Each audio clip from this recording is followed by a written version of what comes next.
The Bank of Canada expected to raise its interest rate by 0.5% this morning, which will be the largest jump in 2 decades. For more on that, let's go to Tyler Orton from Business in Vancouver.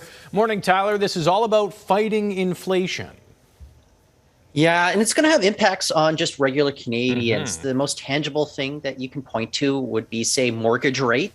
We saw last month when the Bank of Canada raised rates for the first time since 2018. Well, banks jumped on board. They moved their prime rates almost immediately. I wouldn't be surprised if we're looking at prime rates maybe close to 4% sooner rather than later. This is going to catch up with the real estate market too eventually. I'm not saying that Vancouver is suddenly going to become affordable, but we could see sales dropping, and with that, prices as well. I'd also point out that the loonie is also affected by the Bank of Canada's decision, what we believe will happen in just a few moments. But many people believe that the value of the dollar is already priced into the markets at this point because this is so widely expected. Finally, I'll just point out, even though this is an effort to tamp down on inflation, it's not like the grocery aisle is suddenly going to become easier to get through. We're still dealing with a lot of supply chain issues right now as well. Yeah, and it's not just that it won't be affordable. I mean, fewer people might not be able to afford or qualify for a mortgage at that rate. So I think it's certainly concerning there. Okay, let's go from money to movies. BC, often called Hollywood North,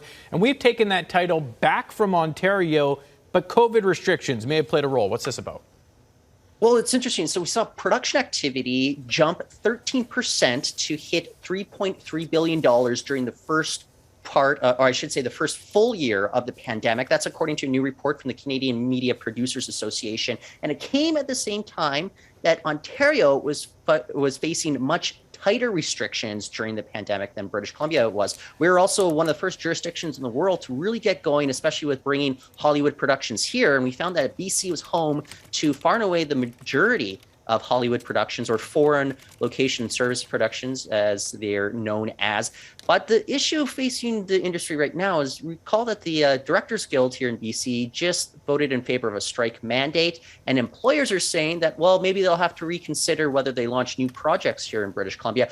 I find that a little tough to believe that's going to be the immediate impact, though, just because of how many crews, how many studios are already based here in BC. It is still fun to see shots of Vancouver in some big production movies. I'm told Sonic has a big one as well. Tyler Orton, Business in Vancouver, thank you very much.